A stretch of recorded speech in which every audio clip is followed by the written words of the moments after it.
So now let's talk about the challenges that you faced courtesy COVID. Oh yeah. A lot of your parts were supposed to come from China, and you were. Uh, and I'll just take a step back and congratulate you on the amazing Kickstarter campaign that you had, and a lot Oh, of thank you. pre-orders coming in, close to around $1.7 million of pre-orders, if I read your press statements correctly. Uh, Yeah, 1.7, and then I don't know how public it is, but they people have continued to purchase. So there's a significant amount of purchases happened after the fact. yeah, great. So if you go to the Kickstarter page, you can still buy. Yeah.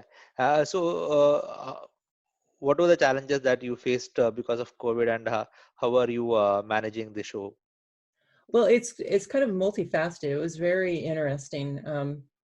So we had our plan, and that's what we presented on Kickstarter. So by September of this year, we were supposed to have all the units out, and obviously, we haven't made that. Yeah, which is the joke with Kickstarter is no one ever delivers on time on Kickstarters, but we were really trying. So we had our whole plan. We were starting to execute against it. In December, we flew out and visited one of the factories, and we worked on some of the sub-assemblies. I don't know if I have one on my desk here. We worked with them on that. It was great. Like, all right, yeah, we're on track. The beginning of the year, there was like this kind of rumblings of like, there's this thing going on in China, maybe travel will be disrupted. And we didn't think much of it. We continued working with our partner in Japan, and the manufacturing is going to happen in China. And we'd scheduled all our flights to go over to do the factory like tour and, initial bring up. And then all of a sudden everything just went downhill like so fast. Within a month, we were going to go after Chinese New Year. The factory wrote us, we're shut down. We don't know when we're going to open. And so we're sitting there like our eyes got really big, like, oh, what do we do? And so we just kept working on things and watching it very closely. And then things kept degrading worldwide. But after a few months, the factory says, okay, we have a plan. We're going to reopen, and this is how it's going to work. We're going to have a smaller crew. We're not going to have as many people. We're like, okay, that's good. But we still couldn't fly to China, the travel bans. So like, okay, how do we deal with this? So we found someone in China. We hired them. We started doing lots and lots of video conferencing. We trained them Wow. of what they needed to do in the factory. And then ship stuff over to our person in China. They'd go to the factory, they'd work with the factory, all of that. And so we got things rolling again. We still in the United States, because of COVID, we can't travel to China. So it's still pretty slow doing stuff like things that we could go over to and just kind of sit in the factory with them. And like, here's a circuit board out of it. It's like, if there's a problem on the circuit board, I can just point to it and say like, yeah, here, like that's broken, let's go over to the soldering iron and resolder that part and let's fix it really quick. Now it's like, I'm trying to hold stuff up and point like, yeah, fix this piece. And, they're not understanding. And then we have to like, maybe sometimes we have to FedEx or ship things to show them, which adds like a week. And so it's been a challenge. They're starting to build units now, which is exciting in a very small capacity. We've been delivering some units to some local, very early Kickstarter people that can, work with us. And if there's a problem, we can get the unit back and then look at it. And we've been shipping a lot of units to developers, which is important. So a lot of developers have been getting units and making games. Wow. So over the next couple quarters, we're going to get the Kickstarter units out. It's highly variable right now. Like every time we think everything's going smooth, something happens and it adds half a week. But it's just everyone's facing this problem. Yes, and I hope your election results doesn't make it worse, or I hope it makes easier for you. Let's see. I won't go into the politics, but there's a direction I want it to go. And yes, so let's hope it goes in the right direction. When people read the news because I was reading a Forbes article today morning before I joined the call, wherein they talk about the investments that have come into the gaming industry, and also into the tech industry.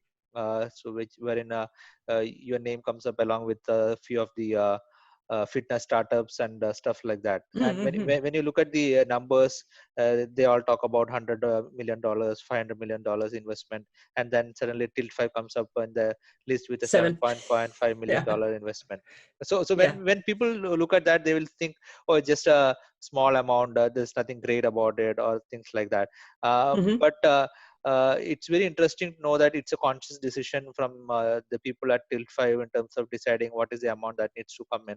And it also in one way shows that there are people out there in the market who are ready to invest money in your company, and you are still able to take the shots in terms of who should invest and how much money should come in.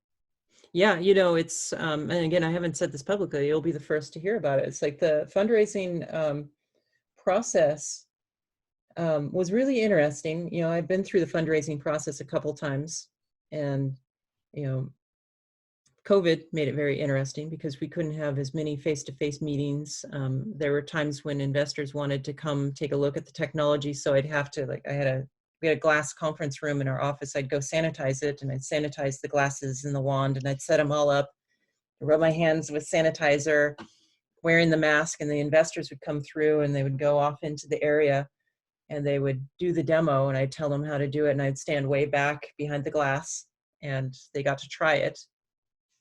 And investors in the beginning of the COVID timeframe, we had intended to raise money because we had a schedule that we wanted to do to get content and just kind of get everything like going. And investors in the beginning of COVID slowed way down. Like all investments just came to a screeching halt. And so we didn't know what to make of that. I mean, we were okay. We could build the units. We just didn't know how we were going to get a lot of content on the system. And so we pulled back. We became very conservative. We just started having hundreds of conversations with various investors, just conversation after conversation after conversation, and no one was moving. So then come around summertime, then all of a sudden the investors start moving and they start approach us like, yeah, we think this is a good deal. Let's talk about like the terms of the deal. And all of a sudden we found ourselves in a situation where we had more investors wanting to invest than we had decided we would go after, because we had learned our lesson at CastAR. There's a certain amount of money and that is associated with your plan. And if you take too much, that's going to be a problem. And it also, if you raise too much money, it makes your next fundraising more difficult. So if I raised $100 million today, just the way it works, I have to raise a multiple of that. I may have to raise $300 or $400 million. It just becomes progressively harder and harder to raise money. So entrepreneurs, I would encourage them, from my hard lessons I learned, only take as much as you want. Now, the effect of having so many investors and partners coming to us to invest, we got to be very picky about who came on board. And so we ended up in a situation this time. CastAR, we had one investor, one big investor. They had all the say, and they weren't necessarily additive to our business. This time we're like, who do we want? What's the composition of all the investors? And who do we say no to and who do we say yes to? And so, one of our investors is SIP Global Ventures. They have a mandate to bring technology to the Japanese markets. And we thought that was super additive. Wow. Like the Japanese market is really important and difficult to get into as a US based company. We had a couple very video game specific companies, Bitkraft and Galaxy Interactive. Like these guys, one company really understands esports, one really understands video games really well. Like this is really additive. We had Logitech, a big hardware manufacturer, come on board and invest. And they've been super helpful on the manufacturing side to give us advice and just be there for us. We had one of the co-founders of Valve Software. So there's a big twist, right? you know, the whole Valve software thing. We had one of Wow. the people that was the original founding team of Valve software came in and put a big chunk of money into the company. Like that's really an additive thing as well. So I think we got a lot smarter this time. Plus, you know, now we have a plan. Like this is the plan. This is what we're doing with the money. And like all of them are understand it because they're familiar with the space. They've all agreed. And so now, knock on wood, nothing too bad goes. There's going to be problems. There always is. There's going to be something goes wrong, but um, this time we plan on like, you know, we're going to execute on what we said we're going to do, and then eventually we'll probably raise more money, you know, which will be some step up. Yes, I'm sure that you'll do that, and because you are better prepared, and you know the roller coaster ride that can that you may end up taking if there is a lot of money, and Yep. it's a great learning in terms of that too much money is also a challenge for startups, and I like or rather it's a very interesting or apt point that if your first initial fundraising is on a very higher side, then you're gonna really struggle to get your next set of funds coming in. So that That was part puts of my problem at CastAR. Like we yeah. ended up in an awkward situation where we raised $15 million and um, we should have delivered our first consumer product on that, but we were running out of money because we were burning it too fast. And our next natural step up in funding should have been about 40 to 50 million dollars at that point if you just kind of do standard step ups. And so the VR market was in a depression. You know, there was a lot of like fear that no one was going to like augmented reality or virtual reality. And so no investors wanted to give us $40 million, especially if we were late shipping our product. So, Yeah, oops. so that added that puts an added pressure on the team as well as in terms of delivering products, and then you may end up the pressure can go either ways. So it can work in the right manner, or maybe if it's too much pressure, it doesn't add up in the right way, and you may end up losing the focus of what needs to be actually brought into the market.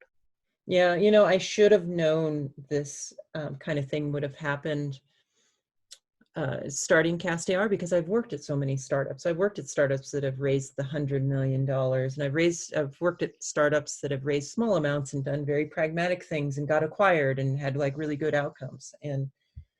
Um, and I've seen it so many times externally, just being here in Silicon Valley, seeing companies raise $100-200 million and then being gone 12 months later. It just happens so often.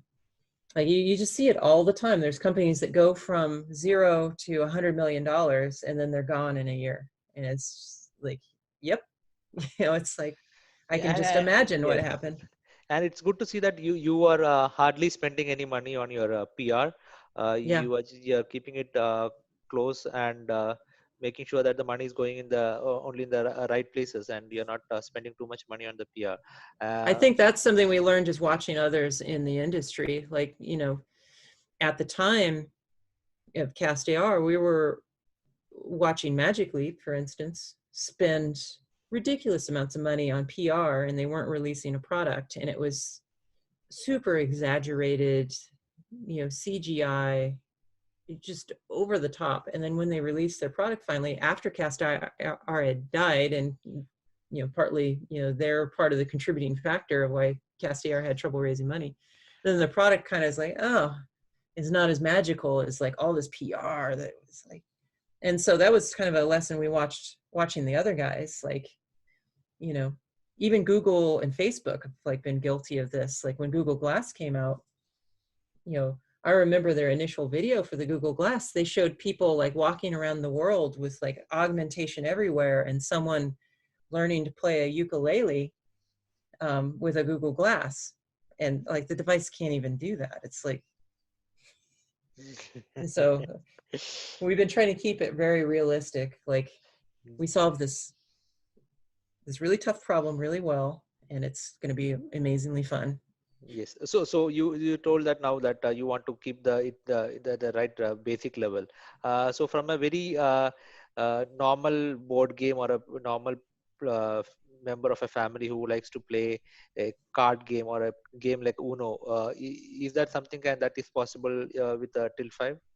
Yeah, yeah. With our partners like Tabletopia, they cover, you know, super casual games all the way to super complicated, and it works. It works around the table where you can play with your all your friends, and also you can link game boards with their system. Great. And you spoke about esports. One of the investors is into esports. E-gaming or esports, that was definitely gonna boom at some point in time. But COVID has suddenly given them an extra space, and the market is booming in a significantly higher speed. So you have An any thoughts interesting about? fact I just saw the other day about esports. This was surprised me. Here in the United States, esports is the second most watched sporting event now. Wow, It beats out everything except for our National Football League. So amazing. that's how big it's getting. Esports is a very, very big thing, and it's like, and it's still, it surprises me, at least over here. You know, I don't think, the kids get it. Like all the kids are watching esports events, but probably people above the age of 35 don't quite get it yet, that esports is coming, and it's coming in a really big way. Yes, and it's gonna hit everyone really fast because once you get a kick of it, I have seen people who have been hooked up to esports and they have not come out of that. Yeah. And there are a lot of wonderful things that's happening around esports, and lot of the interesting fact is that you know that it's a success or it's going to grow when a lot of international renowned brands who are not at all anywhere close to esports suddenly starts being part of esports, running to get investments and brand sponsorships, tie-ups done with esport. That's definitely shows that there's a lot of noise happening in that market. Yeah, there's a whole new trend in marketing too, and I'm no expert in this. I'm trying to learn. Been reaching out to a lot of my mentors about it, but the old days of television advertisements and newspapers and magazines, brute force kind of advertisements is over. Like all the modern savvy advertisers and companies advertising are going out and getting influencers and micro influencers. Yes, And esports is a fantastic place to get these influencers, because some of these people have millions of loyal followers. followers. Some of them have tens of thousands or thousands of followers. But as someone doing marketing, you know, if it doesn't cost much money, you know, you could get 100 micro influencers that have like accumulation of 1 million audience members, and you can like incentivize them for very little money, and the message is very personal, and it's like very direct, Yes. and it's completely changed the way marketing's Oh yes, done it's these it's days. a completely different ball game with the influencer marketing coming in, which has been in the market, and people have started realizing about that in the last 3 to 4 years. Because I recently, not recently, say around 6 months back, I interviewed the founder of Upfluence, one of the leading Yeah, I've heard of that. yeah, Subivan Garners. So I spoke to him and I did a interview of him, and it was interesting to know that the way in which influencer marketing is helping brands to focus on their markets. And as you spoke, the micro influencers. So the talk of the town currently is that you should focus on micro influencers, and Yeah. they will give you more results. And the Yeah. less you spend, and the more results you see out of that. Yeah, yeah, it's neat, and you see it like you watch a YouTube video, and you just watch a bunch of YouTube videos. You start to see the micro influencer type people playing a bigger role, and bigger brands are going to them too, which is pretty cool. And esports kind of plays along with that. It's kind of cool. I got a kind of an early taste of esports at Valve Software. So they Wow. have a game called Dota. They were launching when I was there, so I got to be around when they did the Dota World Championships. And Dota did a lot of noise during those days. Yeah, I think they're still doing well. And it Yeah. at the time, um, internally there were some notions about how they were going to make money on Dota, and in the end, it didn't turn out that they made money the same way as they expected. It ended up being the tournaments is where they made the majority of their money on Dota, which is kind of cool. The Yeah, I probably shouldn't go into all the details about it, but that was cool. But it was fun. I didn't like Dota, so I didn't play it even in the internal beta testing. Um, but I did attend a bunch of the international tournaments while I was there, and not knowing much about the game, I was excited the entire time. I was in the amphitheater and watching the tournaments take place, and it was just super exciting. And then in Valve hardware R&D, we did one of our first tests with augmented reality is we put Dota on the table with an augmented reality system. And that's when I got sold on the idea that esports on the table in front of you is the way that you're going to view esports in the future. So when you watch, say, Dota is kind of like American football with two sides, and you're trying to get a goal, basically. It's the best way I can describe it. So two teams. And when you watch it on the stream, the streamer that's announcing it is only zoomed in on one little piece of this big map. And mostly the action is happening in one place, but strategies are happening off in the corners that you don't realize. People are sneaking around in different ways to attack. And when you look at this in AR, you get to see the whole map laid out in front of you. And so you can be watching something off over here to the side where all the main action is, but in the corner of your eye, you see someone kind of moving around over there, and you look, you're like, oh. So there's a situational awareness that you get with augmented reality esports that you don't get on a flat screen, and you don't get when an announcer is just showing you one part of the map. It's I'm really, sure. Yeah, I'm sure that Tilt 5 is gonna do some wonders in esports arena as well. yeah. So, what are the immediate plans currently? What are the plans for Tilt 5? Our biggest plan is to make sure that we get a lot of content on the system. That's our next phase. We're shipping glasses as soon as everything lines up with the factory, which should be any day now. It's not going to be any. People always ask like when it's going to ship. Like we're intentionally not telling you an exact date because our goal is to get a few out this year and then get the bulk of them shortly out in When after that. But that changes on a daily basis. yeah, I can understand that. And then Uh, content. Just as many games, work with as many developers as possible. Just make it so there's just a bazillion things you can do with the system, because that's going to be the key to our success and the fun for everybody. Yeah, there will be a lot of small time developers, game developers, especially game developers, who would like to reach out and say that, hey, I've got made something. Do you want to take a look at it? So how do they reach out to you? Yeah, right on our website, there's an email you can address. You can reach out to us on spacing it for a second. You can find it on our website. You can reach out to us, and we're pretty responsive on any channel that you reach out to us. You can even tweet to us. We're always watching on Twitter even. Oh yeah, I know that. Yeah, Yeah, I know and about the responsive part. So any person who doesn't have much of a background, even if he's passionate about whatever the development he's doing, he or she's doing, they want to reach out to you, definitely they will get a response. I am sure about that.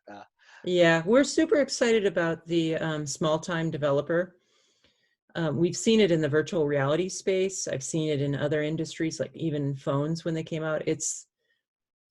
You have big companies, right? And they have really great content, and that big companies will come to our system, and we're talking to some big companies too. But the real innovation in new platforms always comes from the small guys. They're fearless. They go out and they try a bunch of things, and they discover like the gameplay mechanics that are just insanely fun. and out of these like new emerging markets, like cell phones when they came about, that's where a bunch of these big players have shown up. They didn't even exist 15 years ago, but it's because they were small and experimented on this new platform, they became huge. That's true. That's true. I'll touch upon a very small point wherein you said that uh, I would put it in a different manner, because now whatever you said, that if you are small, I'll just add to that, if you are small and young, you are more fearless and you try to do a lot of things. I will touch upon a very small thing that I missed out in the start of the session. You started off riding your bicycle and testing your radios on hand-built radios when you're really young. Tell me about that. Oh, okay. Well, I mean, that's, if we rewind all the way back to when I Yes, was just a kid, and this is maybe the foundational of like why I'm an inventor and, you know, competitive even today. So I got into doing electronics. I lived out on a farm in the middle of nowhere, and I just liked working with electronics. And there were these little kits you could get, and you could build little projects, and they're fun. And my neighbor up the road, he lived a mile or so up the road. I got to know him, and he was also into electronics, and he'd built a little AM radio transmitter, and it couldn't transmit very far, but he could broadcast radio. And that was kind of cool and exciting, like being able to broadcast like music or my voice over over the air. And so I worked with him and I built a little transmitter, and it didn't transmit very far, but we would build these little transmitters and we would ride our bicycles and we'd count phone poles, because out in our area, the telephone lines were up on wooden poles. And we would count the number of phone poles away from our homes that our transmitter would transmit. And then we'd go off for a week or two and we'd improve our little transmitter and get smarter about working with electronics, and the transmission range would go a little further. And we were having competitions, like who could transmit the furthest, and we'd go further and further and further. And it was really, really fun. And it became this kind of war between us. He would go 2 miles, and then I would go 3 miles. And then he would switch to a bigger transistor, and he'd go 5 miles. And then I got an old vacuum tube radio and took it apart, and I used the vacuum tube so I could put out more power. And this is all kind of slightly illegal. You're not supposed to transmit on the AM radio band yes. that far. You can transmit a little ways, but you can't transmit miles. But we got to where we were on the AM transmitting band, we would ride our bicycle and we'd just ride for like so long, like all afternoon. We couldn't reach the end of our transmission. And so we switched from the AM broadcast band, which is fairly easy to get some distance out of it, to the FM band. And then we started building FM transmitters, which were more complicated. And then we started doing the same thing.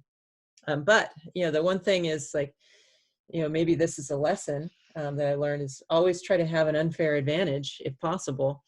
I found that, the antenna that I built was just a wire that came off the circuit, and I just put it out my window. Outside my window was where the phone wires came in. So I found if I wrapped my antenna around the phone wires, it would go up the phone lines and it would follow the phone Wow. lines.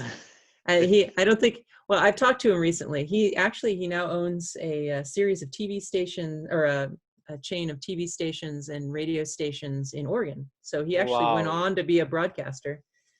But he never really knew why. It was kind of funny. Like my signal would get really loud every time you got near the phone poles, because the wire would drop down the phone pole, and he never knew why my radio station was always louder. And like we'd get to the end and like his would still be transmitting and be like, just one more phone pole, I'm sure my signal will come back. And I'd ride up and get close to the phone pole and like, there it is, you can hear it. It was a great hobby. Yeah. Even today, I still, recently I got into amateur radio. Oh, So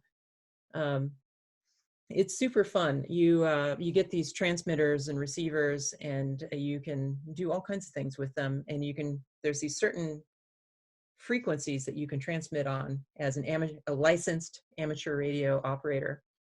And some of these don't travel very far, like FM. They're kind of FM and they don't travel far. And it's kind of fun. You can do some things like, how far can I get my little FM amateur radio to go? And then there's these other like frequencies, like the shortwave radio frequencies that we can transmit on, which are super exotic and weird. So there's things like, as the sun is going down, it ionizes the atmosphere just perfectly, and your radio waves can like strike the atmosphere and bounce. Wow.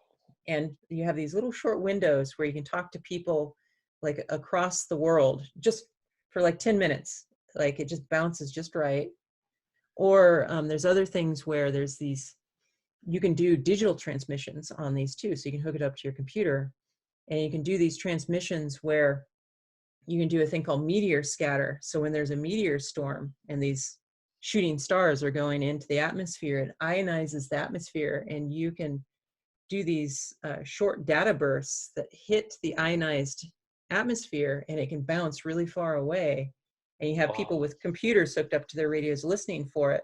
And the transmissions are very short because a shooting star, a meteor, only goes through the atmosphere for 10 seconds or something. Yeah, right. So it's thrilling and exciting. It's kind of like when I was a kid, like how far can I go, and like who can hear me, and who can I hear? And Amazing. I would say that I will wind up another 5 minutes because okay. it's Yeah, we've too been late on for here you. 3 hours. Wow. Yeah. Because it was interesting to talk. Uh, yeah, to summarize everything, the journey that you have started from when you're a kid making radios, and then from there, putting your hands on everything that is possible. If you ask me, that you have done almost anything that's been possible in a span of last 20 to 30 years. Uh, you have done radios, you have done dirt car racing, you have set up computer shops, then you have been I would call you are one of the pioneers in augmented reality, and now you are setting a base or a startup which is completely focused on augmented reality. And I hope till five moves takes the next leap from gaming to the other industries, which can actually get benefited by augmented reality. Yeah, I think augmented reality, and thank you. I'm very humbled that you're, kind of recognize that. That I've done a bunch of things. Like, I've kind of always like thought like I don't want to be on my deathbed and regret that I didn't try to do something. Right? Like I try a bunch of things. I mess up sometimes, and I try, and I'm really humbled that you recognize that. Yeah, I think that in the augmented reality and mixed reality space, we're kind of at the kind of same point where home computers were in the 1970s. Like everyone that looked at home computers back then recognized like this is really going to change things. Steve Jobs said something like it's the bicycle of the mind, and he was trying to find ways to describe of how the computer is going to like change it, and like they just didn't have the words to describe it, but they just knew it was coming, and it just grew small. And a lot of companies came and went, and a lot of ideas came and went, and that's just the nature of it. And it's fun. It's like all of us that are on these like the fringe figuring out the words to describe it. Hopefully someday someone will look back and be like making fun of us of like, haha, that Tilt 5 company, like trying to say like it's the best of video games and board games mixed together. That's so silly. Everyone knows that it was the merging of wooden tables and incandescent lamps. Silly people. Or I don't know, you can't predict what it's Yes. Since you touched upon Steve Jobs, in one of his conferences, I think he mentioned that it's important to stay hungry and stay foolish. And I think you fit that bill in the right way, in terms of staying hungry and staying foolish, literally as well as in a business uh, scenario as well. So I think you have picked up the right pieces from wherever you could, and you have now put together a It's great that's a good team. point. Yeah. Yeah, it's hungry is always a way to, yeah, a great way to describe it. Like I'm in, I just have this insatiable desire to like please, people that I work with or please the customers. As I did my computer stores, I always wanted to do right by the customers. I always wanted to go the extra mile. That's why we were so popular. Like we would go to people's homes and help them out. Um, my engineering career, I always tried to go above and beyond whenever I could, and I was always trying to be super helpful.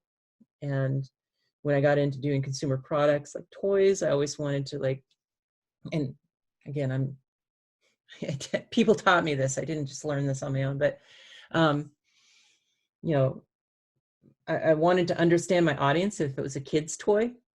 Like one of my mentors in the toy industry, like typical engineer, I came to him with a toy design. And he's like, this is a typical toy that an engineer would make. He's like, go home, get some Legos and play and pretend that you're a 12-year-old kid and come back to me with a toy design that's like what a kid would want.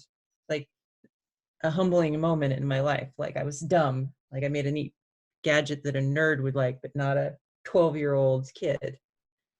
Um, but I'm always hungry for that. And like, that's kind of how we work in Till 5. We're always trying to like, delight the end user the best we can. And it's fun. Amazing. So I would wish all the best to Till 5, and I hope the next interview we will do on a Till 5 platform with some Yeah, let's augmented do reality that. glasses. It will be fun, and it may be the next big thing that can happen for a podcast or a YouTubing industry, in terms of when people are now covering a lot of interviews, and people are not able to travel as well. So it'll be great fun to interview people with the augmented reality glasses. Uh, We should be able to do that by this time next year. Like one of our plans is part of our SDK. We want to make it really easy for people to add a webcam to their experience. So you can have a webcam sitting off to the side on a tripod. And since we have the game board, it's the perfect space that we can like do video compositing. So we can live stream it. Plus we could also, be communicating. Maybe we'll do that sandbox thing together. We'll talk business while pushing sand around. Yes, that will be fun. That will be fun. Yes, actually.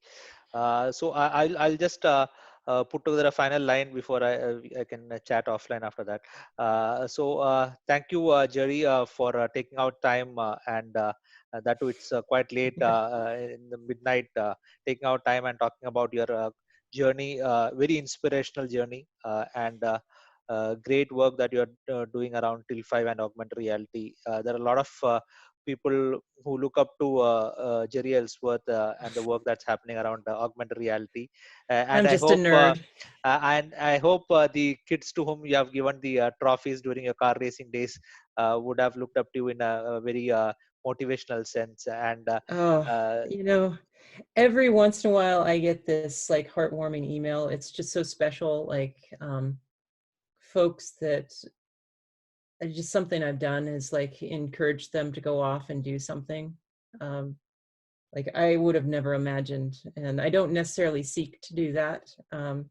It just happens, but it just really makes me happy when someone drops me an email and says like, hey, you came and spoke at my school, or I saw you at this event and I decided to go do something brave, and it yes. worked out.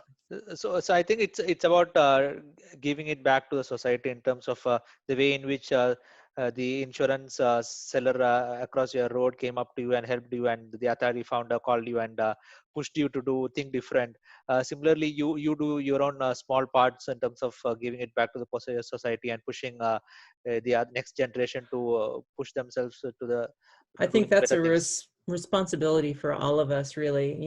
Something's really humbling, and I take pause and think about this often. Is quite a few of my mentors throughout the years.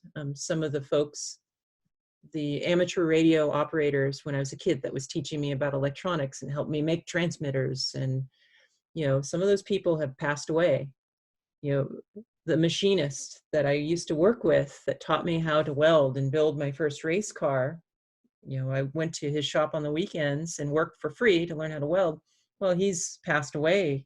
I don't even think some of these people that have helped me throughout my career even realize like the spark that they lit. I don't know if Nolan Bushnell is ever going to hear me talk about like he was the one that inspired me to get Tilt 5 going. Like first, he may never know, right? But Amazing. as people, we should like be lighting those little fires. And Yes, and I hope yeah, the spark continues at till 5, yeah, and that definitely. spark gets spread to other people and other areas of work as well, and a lot of inspiration comes out from this. So all the best to till 5 and the team behind till 5. I'm sure that there's a big, huge team that's doing a lot of hard work and putting together this stuff. So all the best to them as well. We're incredibly small. We're so small. Our team's so small. That's the fun of a startup. But yeah, Yes. thank you very much. Yes.